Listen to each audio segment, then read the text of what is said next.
types of chemical reactions. See, we have combination reactions, decomposition reactions, displacement, double displacement, oxidation reduction reaction, which is also known as redox reaction.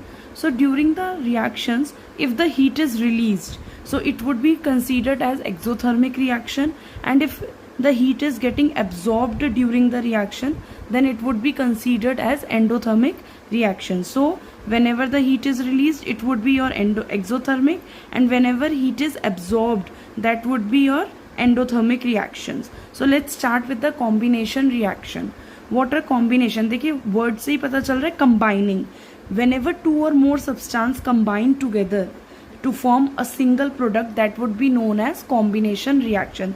जब भी दो या उससे ज़्यादा substances आपस में क्या करेंगे, react करेंगे और एक single product form करेंगे, that would be your combination reaction. If you see the example that is given there, calcium oxide, which is also known as quicklime, when it reacts with water, it will form slaked lime, which is calcium hydroxide, and during this reaction heat is released. So we have already discussed earlier that if the heat is releasing during the reaction, then it would be your exothermic reaction.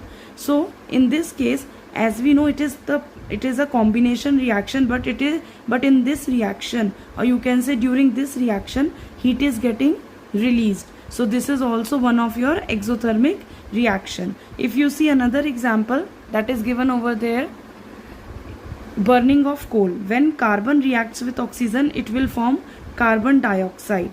Burning of magnesium ribbon, it is also your combination reaction.